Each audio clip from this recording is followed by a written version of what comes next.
Selamat pagi anak-anak, kita bertemu kembali untuk semester ini dan hari ini kita akan belajar tema 1 tentang pertumbuhan dan perkembangan makhluk hidup, subtema 1, ciri-ciri makhluk hidup, pembelajaran 1. Sebelum kita memasuki pembelajaran, mari kita berdoa terlebih dahulu. Dalam nama Bapa, Putra, dan Roh Kudus. Amin. Selamat pagi ya Bapa. Syukur dan terima kasih atas hari ini karena kami masih diberi kesempatan mengikuti pelajaran. Curahkanlah Roh Kudus-Mu untuk membimbing kami agar kami dapat mengikuti pelajaran hari ini dengan baik. Amin. Dalam nama Bapa, Putra, dan Roh Kudus. Amin. Muatan yang pertama adalah bahasa Indonesia. Berkaitan dengan bahasa Indonesia, kita akan mengenal apa yang disebut dengan makhluk hidup. Makhluk hidup ada di sekitar kita. Yang termasuk makhluk hidup adalah 1. Manusia, 2. Hewan, dan 3. Tumbuhan. Makhluk hidup ini merupakan ciptaan Tuhan yang Maha Esa. Dan makhluk hidup ini semuanya mempunyai ciri-ciri. Mari kita belajar berkaitan dengan ciri-ciri makhluk hidup. Ciri-ciri makhluk hidup yang pertama adalah bergerak. Manusia dan hewan bergerak dengan berpindah tempat. Sedangkan tumbuhan itu bergerak mengikuti datangnya cahaya matahari. Contoh, manusia bergerak dengan berjalan menggunakan kaki. Semut bergerak merayap. Kemudian cecak itu juga merayap menggunakan keempat kakinya. Bagaimana dengan matahari? Matahari yang termasuk tumbuhan bergerak mengikuti arah datangnya cahaya matahari. Kemudian ciri yang kedua, peka terhadap rangsang. Manusia menanggapi rangsang yang datang karena memiliki kepekaan terhadap rangsang. Rangsang itu bisa bermacam-macam bentuknya. Rangsang dari bau, rangsang dari cahaya, rangsang panas, rangsang dari bunyi, dan juga rangsangan dari sentuhan. Contoh misalnya, manusia mengangkat tangan dengan cepat saat menyentuh benda panas. Sedangkan laron itu bisa mendekati cahaya saat malam hari, dan daun putri malu itu bisa mengatup saat mendapat sentuhan. Kemudian ciri makhluk hidup yang ketiga adalah berkembang biak. Berkembang biak itu dalam rangka tujuannya untuk mempertahankan keturunannya. Perkembangbiakan itu ada juga caranya yang bermacam-macam. Ada yang melahirkan, ada yang bertelur, kalau tumbuhan ada yang dari biji atau juga dari tunas. Manusia berkembang biak dengan melahirkan. Kalau ayam berkembang biak dengan bertelur. Masih banyak hewan-hewan contoh lain yang melahirkan dan bertelur. Sedangkan tumbuhan mangga bisa dengan biji. Kemudian ciri-ciri makhluk hidup yang keempat adalah tumbuh dan berkembang. Tumbuh dan berkembang dialami oleh setiap makhluk hidup. Tumbuh itu terjadi perubahan ukuran. Kamu bisa lihat gambar itu. Ya, dari bayi, kemudian anak-anak, remaja, dewasa, dan tua. Pertumbuhan ini terjadi karena mengalami perubahan ukuran tubuh. Lebih tinggi, lebih berat, seperti kita dari kecil sampai sekarang ini.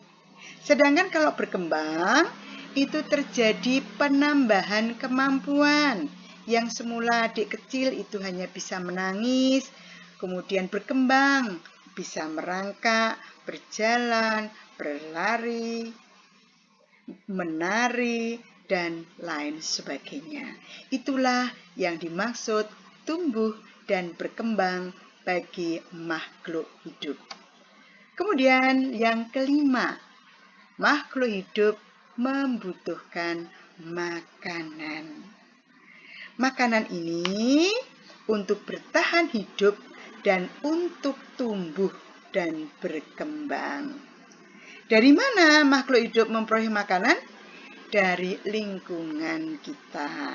Misalnya, kita bisa makan yang berupa hewan, ya, dari ayam, dari ikan, bisa juga dari tumbuhan, dari padi, kacang panjang, sayuran, dan lain sebagainya.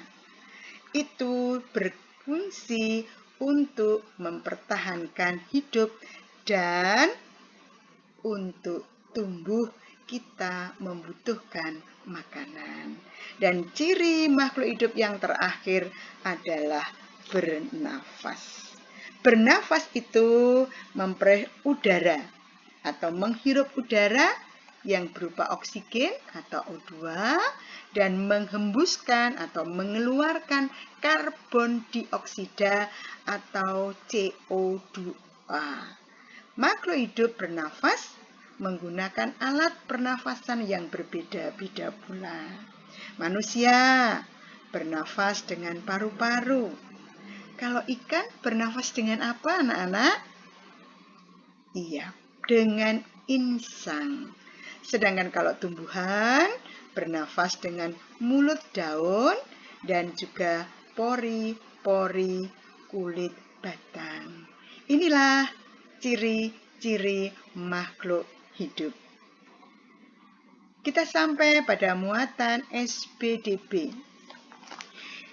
Kita akan belajar mengenai pola irama dan kuat lemah ketukan pada pola irama 2/4. Apa yang dimaksud dengan pola irama?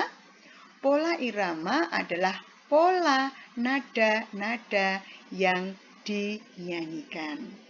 Sedangkan pola irama 2/4, ada juga 3/4, ada juga 4/4. Tetapi kali ini kita belajar pola irama yang 2/4 dulu. Apa yang dimaksud dengan pola irama 2/4? Pola irama 2/4 yaitu setiap birama terdiri atas 2 ketukan. Coba kamu lihat contoh di situ. Ada angka 3, dibaca mi, mi, mi. Ya, kemudian garis birama, garis itu, kemudian sol, mi. 5, 3, garis birama lagi. Ya, 3, 4, mi, fa. Dan kemudian garis birama ada lagi angka 5 atau not 5. Jadi, garis tebal hitam itulah yang disebut garis birama. Setiap garis birama ada 2 angka atau ada 2 not. Maka itulah yang dimaksud dengan pola irama 2/4. Setiap birama terdiri atas 2 ketukan karena di sana ada 2 not. Mi, mi, sol, mi, fa, sol, titik. 2 semuanya 2 hitungan. Bagaimana dengan kuat lemahnya sebuah ketukan? Setiap birama itu terdapat ketukan kuat dan lemah. Ketukan kuat dengan tanda itu kamu bisa lihat di sana. Nah, ketukan kuat selalu berada di ketukan pertama setiap birama. Jadi, yang angka 3 atau not 3 itu, yang di depan sendiri, itulah yang disebut dengan ketukan kuat. Garis birama ada not 5, fa,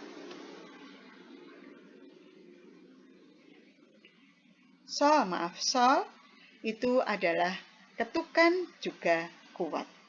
Sedangkan yang dimaksud dengan ketukan lemah ketukan yang berada setelah ketukan kuat atau berada di not berikutnya. Jelas anak-anak? Kita saat ini juga akan belajar bagaimana membaca dan menuliskan bilangan ribuan. Kamu perhatikan contoh itu. Ada angka 1.253. Angka 1 mempunyai nilai tempat ribuan dan nilai angkanya adalah 1000. Sedangkan angka 2 mempunyai nilai tempat ratusan dan nilai angkanya 200. Angka 5 mempunyai nilai tempat puluhan dan nilai angkanya 50. Sedangkan angka yang terakhir 3 mempunyai nilai tempat satuan dan nilainya adalah 3. Maka angka 1.253 kita baca 1253. Jelas anak-anak? Jelas anak-anak? Inilah pembelajaran yang pertama di tahun ini. Kita di tema 1, pertumbuhan dan perkembangan makhluk hidup. Dan kemudian inilah tugas kamu yang harus kamu kerjakan. Selamat belajar anak-anak. Jangan lupa membaca dan membaca. Kita tutup pelajaran hari ini dengan berdoa. Dalam nama Bapa, Putra, dan Roh Kudus. Amin. Tuhan, terima kasih Engkau menyertai kami di dalam kegiatan pembelajaran ini. Terima kasih atas semuanya. Semoga saya bisa bertanggung jawab di dalam melaksanakan tugas yang diberikan oleh Bu Guru. Amin. Dalam nama Bapa, Putra, dan Roh Kudus.